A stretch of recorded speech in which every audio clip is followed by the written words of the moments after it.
Bonsoir à tous, bienvenue sur la chaîne toujours proche des populations. Ravi de vous retrouver pour votre journal à la une de l'actualité de ce dimanche 11 août 2024. Les grands événements comme la CAN de football sont toujours des défis de taille pour les pays organisateurs. 6 mois après la fin de la compétition organisée dans notre pays, quelles sont les retombées économiques pour les transporteurs et hôteliers de Yamoussoukro? Le point de nos reporters dans quelques instants. À l'international, en RDC, la prison centrale de Makala est critiquée pour ses conditions de vie inhumaines et son surpeuplement alarmant. Plus de 500 prisonniers y ont été libérés. Immersion dans l'univers des djosseurs de Nama qu'on trouve dans les communes du Plateau, de Trècheville, de Marcory, de Cocody et d'Adjamé. Ces jeunes guident et aident les automobilistes à se trouver une place pour stationner. Dans un parking ou pas, l'essentiel, c'est de garer son véhicule. Ces personnes qui exercent cette vieille activité n'ont pas de repos, nous dit Georgette Ido Fofana.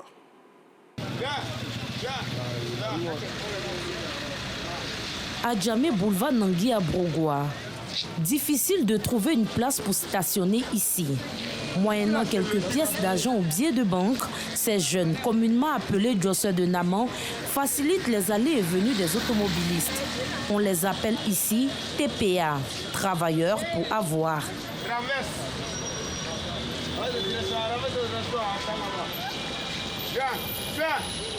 Parmi ces TPA, Bakaramoko, ce dimanche, ce n'est pas la grande affluence dans la commune commerciale. Lui et ses amis suivent de près les quelques véhicules qui circulent. Cela fait plus de 5 ans qu'il exerce cette activité qu'il juge rentable. Souvent, nous, on peut travailler, on peut avoir 5 000, 3 000. On travaille en équipe ici. Donc si on descend à moins 10 000, 20 000, on se partage, chacun rentre avec sa part. À Adjamé, se trouver un parking n'est pas chose aisée. Ces TPA utilisent souvent les devantures des magasins pour faire stationner les véhicules. Ils ont aussi la responsabilité de surveiller la voiture pour éviter d'éventuels vols. Les prix varient selon la durée du stationnement. Il y a trop de volets aussi ici. On veille sur les voitures pour surveiller normalement. Les clients viennent pour aller faire les achats et revenir prendre les voitures sains et saufs. Il n'y a pas de dégâts. Si tu dis que tu es garé, moi tu fais garer. Mais moi je prends soin de ta véhicule. Quand on vient garer, c'est 1 à 500. De bonnes stratégies commerciales qui séduisent les automobilistes. On peut compter sur eux parce qu'on sait que maintenant nos voitures sont en sécurité. On est libre d'aller faire nos courses et puis revenir. Les gars travaillent très bien et puis mettent les véhicules en sécurité. Souvent quand tu viens comme ça, tu as du mal à garer le véhicule. Bon, quand tu gardes dans un coin qui n'est pas adéquat, la mairie te fatigue. Donc vous êtes obligé de négocier avec eux pour que les gars puissent te trouver un coin pour stationner ton véhicule. Au forum, ici, ils sont très bien organisés. Contrairement à certaines zones, voilà, comme souvent devant les supermarchés, voilà, ils laissent les jeunes qu'on ne maîtrise pas venir faire sortir les véhicules. Au forum ici, voilà, on voit des personnes qu'on voit tous les jours, depuis maintenant plus d'1 an, plus de 2 ans, 3 ans, et ça nous sécurise de les voir. Cela fait 7 ans que Marie-Josée ne fréquente plus le marché d'Adjamé, faute de place pour stationner. Présente ce matin pour des courses, elle a pu le faire grâce à ses djosseurs de Nama. Ils m'ont aidé à garer facilement, je n'ai pas eu de problème. C'est eux-mêmes qui m'ont appelé, puis je suis venue, me suis garée. Aujourd'hui, là, j'ai fait mon marché tranquillement, paisiblement. J'ai eu tout ce que je voulais, je rentre vraiment très contente. L'objectif de ces jeunes est clair, s'occuper sainement et gagner de l'argent à la sueur de son front, afin de se détourner de la drogue, l'alcool et d'autres vices néfastes pour la santé. Place à la rubrique du jour.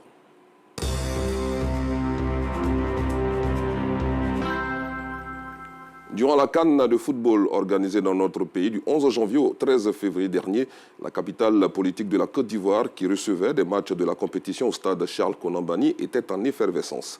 Un événement dont ont profité les transporteurs et acteurs de la restauration, de l'hôtellerie et des acteurs de loisirs. 6 mois après la fin de ce grand rendez-vous sportif, quel est donc l'état des lieux à Yamoussoukro? Réponse à cette question avec nos reporters Théodore Zouzou, Gilles Tounien et Sylvie Dieudonné qui nous dressent ici le bilan de cette période. Yamoussoukro, capitale de la Côte d'Ivoire. La ville garde encore le souvenir de la Coupe d'Afrique des Nations CAN 2023. Une compétition dont l'organisation est jugée comme la meilleure de toutes les CAN.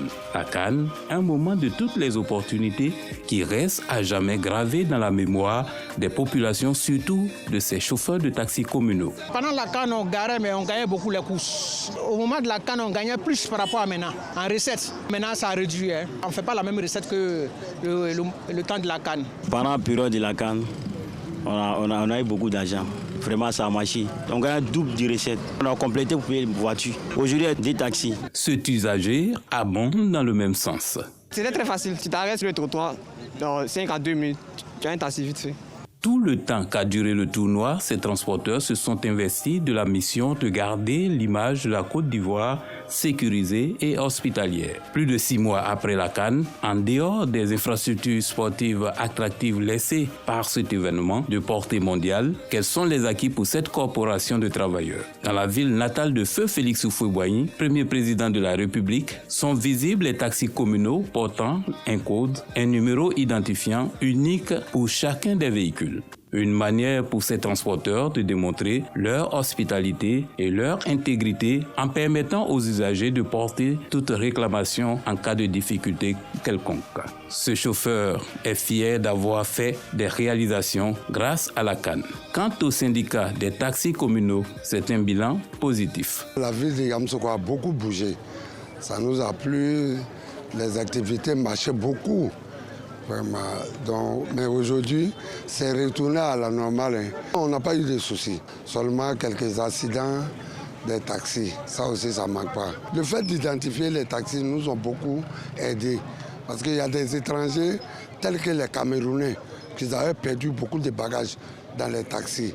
Mais avec la numérotation des véhicules, on a retrouvé tous les bagages. Il y a les effets toujours de la CAN qui sont là. Voilà, donc c'est comme actuellement ça marche un peu. Voilà, pas comme la CAN, mais ça va.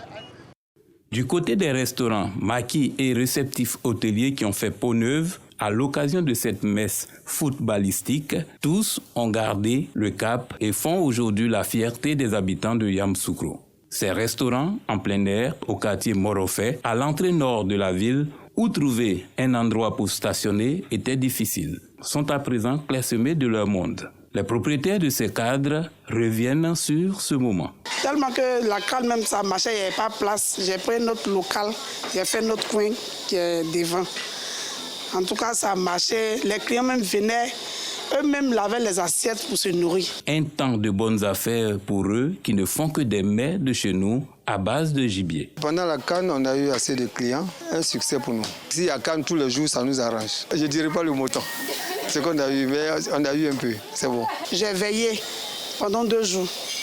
Quand les éléphants étaient venus au stade ici contre le Sénégal, j'ai veillé. En tout cas, j'ai préparé jusqu'au petit matin. C'était un très bon moment. Surtout, quand on dit les éléphants jouent, en tout cas, il y a eu pour moi, Dieu a fait grâce. Tellement que ça marchait même là, j'ai créé un autre coin.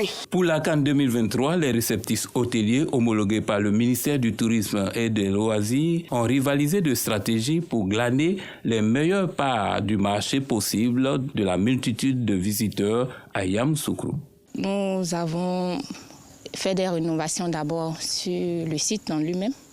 Ensuite, nous avons aussi créé une nouvelle cuisine pour renforcer le dispositif de préparation.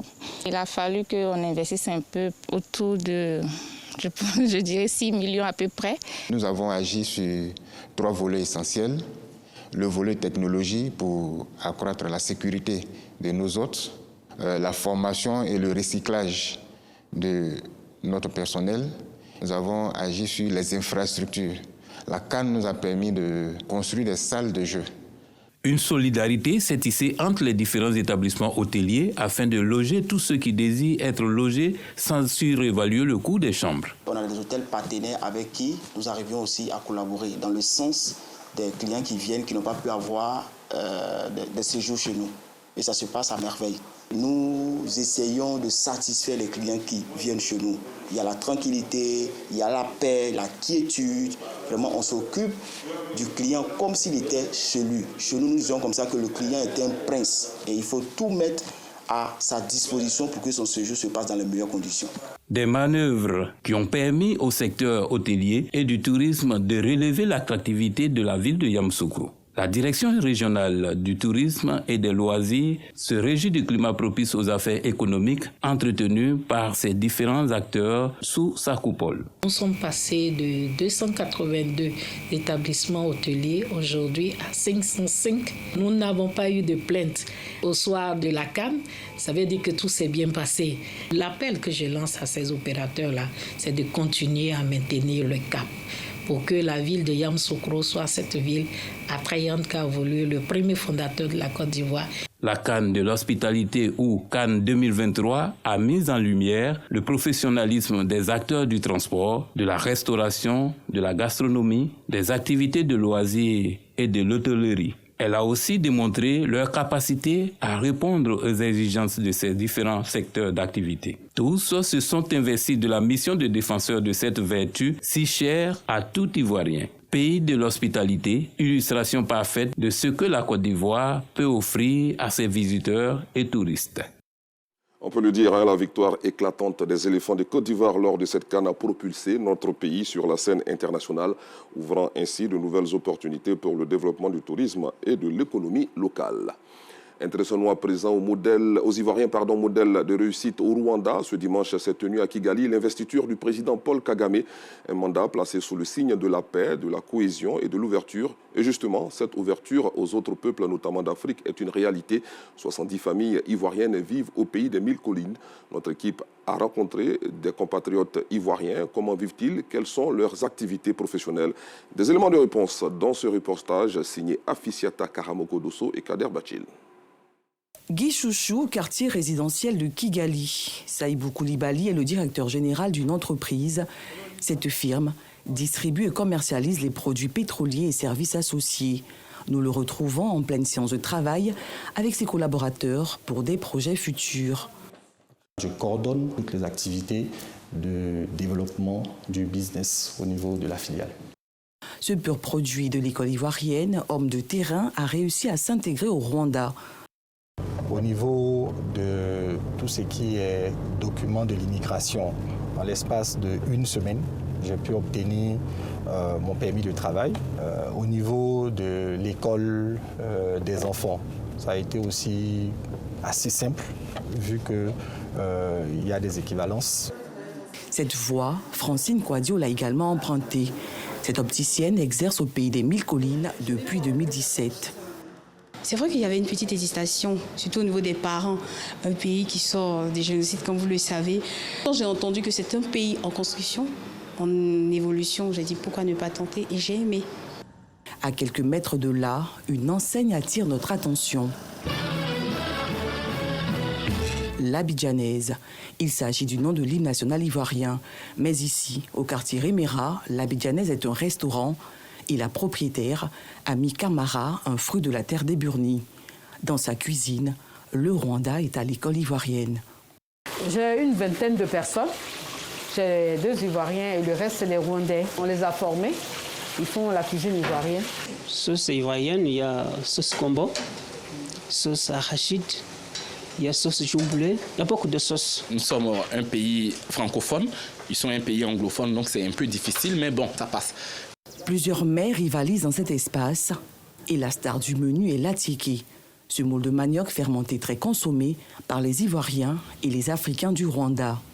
Beaucoup d'expatriés ou de Rwandais viennent découvrir son restaurant et découvrir en même temps l'attiéké. De jour comme de nuit, ce restaurant reçoit une clientèle cosmopolite et cet après-midi, une délégation d'étudiants ivoiriens. À leur arrivée, la commande est évidente. Justement, on envoie des amis pour pouvoir leur montrer un peu ce qu'on mange chez nous. Parce que l'attiéké, les gens entendent, mais ils ne savent pas réellement c'est quoi l'attiéké. On est venu partager un petit repas. On fait ça une fois par mois entre étudiants ivoiriens. Cette rencontre, ils la feront avec le président de la diaspora ivoirienne du Rwanda, Eric Franck Kwame. Après les civilités, les échanges avec les étudiants se soldent par des conseils. Je souhaiterais vous dire que vous devez rester concentré sur l'objectif pour lequel vous avez effectué tous ces kilomètres-là pour être ici. L'objectif, c'est de repartir au pays avec de très bons résultats. Et après les conseils, quoi de mieux que d'esquisser quelques pas de danse, symbole de la joie caractéristique du peuple ivoirien.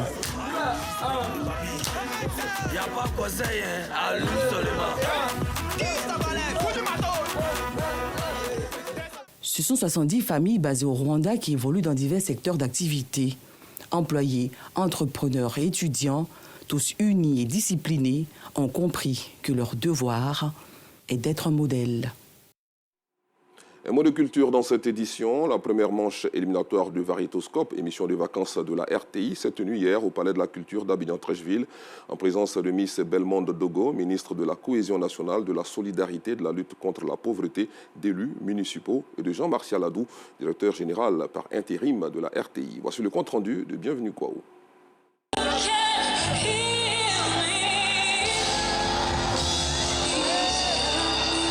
Bienvenue à la première manche éliminatoire de Variétoscope. Une manche qui a débuté en force et en émotion avec 4 groupes venus de l'intérieur du pays. Amamwebia d'Aboisseau, Ninseblé du Guémont, Nzassa Group de Maféré et Génération OL de Korogo.